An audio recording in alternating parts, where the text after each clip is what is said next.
سے ہوتا کیا ہے؟ یہاں نفسیاتی دنیا آتی، سائیکالوجی آتی ہے، انسان کے اندرونی خیالات، دل کی حالت، کرب و اضطراب یا اطمینان، اس کے اندر کے جو کیفیات ہوتی ہیں، اب تو سائیکالوجی اس کو پوری طرح سے ایک علم کی حیثیت سے آگے لے آئی ہے کہ اس کے اثرات، اس کے علامات، اس کی نشانات انسان کے چہرے سے ظاہر ہو جاتی. نفسیاتی دنیا آتی، سائیکالوجی آتی ہے، انسان کے اندرونی خیالات، دل کی حالت، کرب و اضطراب یا اطمینان، اس کے اندر کے جو کیفیات ہوتی ہیں، اب تو سائیکالوجی اس کو پوری طرح سے ایک علم کی حیثیت سے آگے لے آئی ہے کہ اس کے اثرات، اس کے علامات، اس کی نشانات انسان کے چہرے سے ظاہر ہو جاتی. آپ کو پتہ نہیں اس کا تجربہ ہوا نہ ہوا کہ یہ درویش تو اپنی ذات بتاتا ہے. ایسے ایسے فرقوں سے واسطہ پڑا جن کے دلوں کے اندر بغض اور عداوت اور نفرت کی آگ ہر وقت جلتی رہتی تھی. سینکڑوں ہزاروں میں ایک کھڑا ہو تو پہچانا جاتا تھا کہ یہ وہ ہے. ہر وقت نفرت کی آگ جن کے سینوں کے اندر ہو، چہروں سے پہچانا جاتا ہے. اور چھوڑ دیجئے اس لمبی بات کو، تو غصے میں، خوشی میں، طمانیت میں، عدم اطمینان میں، حسد اور رشک کے اندر، یہ تو انفرادی طور پہ بھی آپ دیکھ سکتے ہیں کہ زبان سے وہ کچھ نہ کہے، وہ چہرے کے اوپر اس کے نشانات، اس کی علامات ایسی حویدہ ہوتی ہیں کہ تحریر وہ کچھ نہیں بتا سکتی جو وہ علامتیں بتا سکتی. بڑے خوبصورت انداز میں غالب نے کہا ہے کہ ان کے دیکھے سے جو آ جاتی ہے منہ پر رونق، وہ سمجھتے ہیں کہ بیمار کا حال اچھا ہے. بڑا عجیب، ان کے دیکھے سے جو آ جاتی ہے منہ پر رونق، یہ کیا چیز ہے؟ دل کے اندر ایک کیفیت پیدا ہوتی ہے، چہرہ اس کا غماز ہوتا ہے، چھپا ہی نہیں سکتے آپ.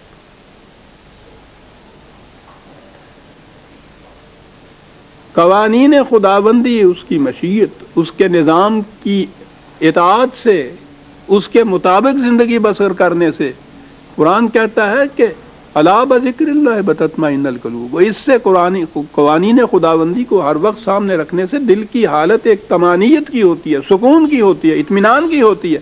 اور جب قلب کی حالت، دل کی حالت سکون و اطمینان کی ہو اور مستقلاً یہ کیفیت ہو، تو چہرہ تو اس کے لیے لکھی ہوئی ایک تحریر ہو جائے گا. صاحب سیماہم فی وجوہہم من اثر السجود، ان قوانین خداوندی کی کامل اطاعت سے دل کی جو کیفیت ہے، اس سے اس کے لیے ان کے چہرے غماز ہو جاتے ہیں.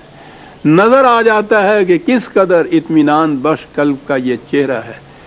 یہ جو چیز ہے نا کہ وہ اس سے پہچانے جاتے ہیں. یہ میں نے عرض کیا، قرآن سمجھنے کا طریقہ یہ ہے کہ ایک جگہ جو بات کہی جائے، دوسری جگہ دیکھیے کہ کہیں اور تفسیر آئی ہے، اور قرآن کا دعویٰ ہے کہ وہ اپنی ہر بات کی تشریح دوسرے مقام پہ کر دیتا ہے.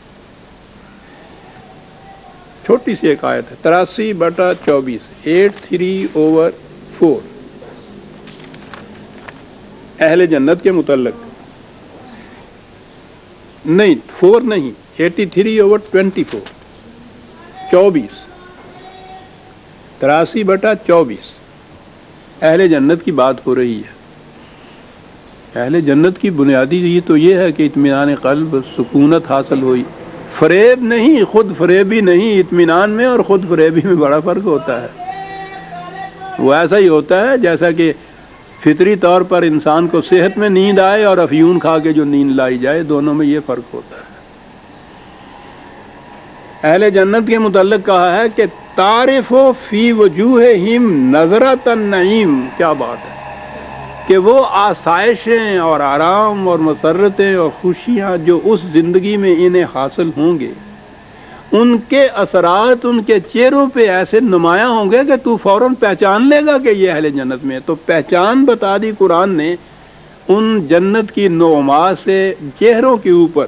فی وجوہہم کا یہاں لفظ ہے، ان کے چہرے پر جو ان آسائشیں اور طمانیتوں کے اثرات نمایاں ہوں گے، تو فوراً ان کو پہچان لے گا.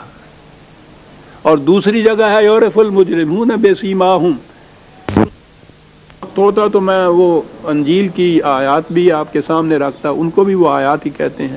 ویسے انجیل مارک کی انجیل، مرکز جس کو کہتے ہیں، اس کی انجیل کے 4 باب میں آپ دیکھیں گے کہ وہ علامات دی ہوئی ہیں نبی اکرم صلی اللہ علیہ وسلم کی اور آپ کے ساتھ صحابیوں کی جماعت کی علامات. انجیل و تورات. اب آئیے بات کزارن اخرج شطہ، مثال اس کی جو ہے وہ تو انجیل اور تورات میں تو ان کی علامات ہیں نا. کہا یہ جو نظام قائم ہوا ان کے ہاتھوں سے، اس کی مثال کھیتی کی مثال ہے. پہلے اپنی وہ جسے کہتے ہیں نا سوئی نکلی، پہلی جو سوئی نکلتی ہے بڑی نرم و نازک پتلی سی سوئی نکلی، فآزرہ، پھر وہ مضبوط ہوتی چلی گئی، فاستغلظ، پھر وہ موٹی ہوتی چلی گئی، فاستوى علی سوقہ، پھر وہ اتنی موٹی ہو گئی کہ وہ خود اپنے ہی نالوں کے اوپر خود وہ استادہ ہو گئی، کھڑی ہو گئی. پھر اس میں فصل پڑی اور دانے پڑے، پھر وہ دانے جو تھے وہ پکنے کے بعد وہ فصل بنے.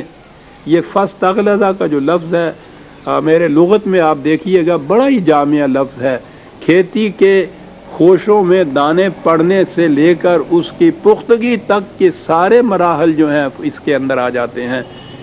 یوجب الذرہ، کسان کا دل اسے دیکھ کر باغ باغ ہو جاتا ہے. پکی ہوئی کھیتی کے سرہانے کھڑا ہوا. ہم شہر والے تو یہاں بہرحال میں بھی ہم ہی کہہ رہا ہوں، میں تو گاؤں کا رہنے والا ہوں، مجھے پتہ ہے کہ جب یہ کھیتی پکتی ہے تو اس وقت جب پھر کسان جاتا ہے 6 مہینے کی اس کی محنت اس طرح آتی ہے. اس زمانے میں جب کا میں ذکر کر رہا ہوں موسموں کے یہ تغیرات نہیں ہوتے تھے کہ کٹی ہوئی گیہوں کی فصل بکھری ہوئی بکھیری ہوئی کھیتوں کے اندر اور اس پہ بارشیں شروع ہو جائیں اور سال بھر کی محنت اس غریب کے کاشتکار کی تباہ ہوتی نظر آ جائے. آج بھی جو بڑے بڑے ذمہ دار ہیں، سرمایہ دار ہیں، ان سے وہ تو ایک دن کے اندر اپنی فصل کاٹ کر گا کر دانے وانے سارے پکا کر کے لے جاتے ہیں. غریب کاشتکار جو ہے وہ ابھی تک لیبر کرتا ہے، مینول لیبر سے ہاتھوں سے کٹائی کرتا ہے. ان کی فصلیں اس طرح سے بکھری ہوئی ہیں، جو باہر کہیں گئے ہوں گے انہوں نے دیکھا ہوگا پانی کھڑا ہو جاتا ہے، فصل تباہ ہو جاتی ہے. لیکن یہ وہ فصل ہے چونکہ رضوانہ کا بات قرآن نے کہا تھا کہ وہ قوانین خداوندی سے بھی ہم آہنگی ساتھ کرتے ہیں، اس لیے ان کی فصل ضائع نہیں ہوتی، تباہ نہیں ہوتی، برباد نہیں ہوتی. وہ فصل کے سرہانے کھڑے ہو کے ان کے دل باغ باغ ہو جاتے ہیں. اور لیغیظ بہم الکفار، وہ دشمن جو مذاق کرتے تھے کہ بچوں کے لیے رکھا ہوا جو اناج تھا تھوڑا بہت اس کو بھی لے کے یہ باہر مٹی میں ملا آیا ہے جسے بونا کہتے ہیں، مذاق کرتے تھے، ان کے سینے پہ سانپ لوٹ رہا ہے. اور وعد اللہ الذین آمنوا وعملوا الصالحات منہم مغفرۃ واجرا عظیما. اور جیسا میں نے عرض کیا ہے یہ کوئی ہنگامی بات نہیں ہے بلکہ یہ ایک حقیقت ہے، ایک قانون خداوندی ہے. جو قوم جس زمانے میں جس ملک میں بھی ایسا کرے گی یہی نتائج پیدا ہوں گے. چند منٹ ہوں گے آپ کے پاس. جی چاہتا ہے کہ میں نے اس آیہ مبارکہ کا جو مفہوم اپنے مفہوم القرآن میں لکھا ہے یوں ہی جی چاہا ہے کہ میں 2-4 منٹ ہیں وہ میں آپ کے سامنے پیش کروں. اور وہ جو نظام قائم ہوگا جو باقی تمام نظام ہائے عالم پر غالب آ کر رہے گا، میں نے لکھا یہ ہے، یہ وہی سورہ الفتح کی آیت 29ویں، اور یہ ہوگا محمد الرسول اللہ اور اس کے رفقاء کار کی جماعت کے ہاتھوں صلی اللہ علیہ وسلم ورضی اللہ تعالی عنہم. یہ جماعت بھی کیا عجیب و غریب جماعت ہے. ان کی کیفیت یہ ہے کہ یہ حق کے مخالفین کے مقابلے میں چٹان کی طرح سخت ہیں لیکن باہم دیگر بڑے ہی نرم دل اور ہمدرد ہیں. تو انہیں دیکھتا ہے کہ وہ کس طرح ذمہ داریوں کا بوجھ اٹھانے کے لیے جھک جاتے ہیں اور قوانین خداوندی کے سامنے پیکر تسلیم و رضا بن جاتے ہیں.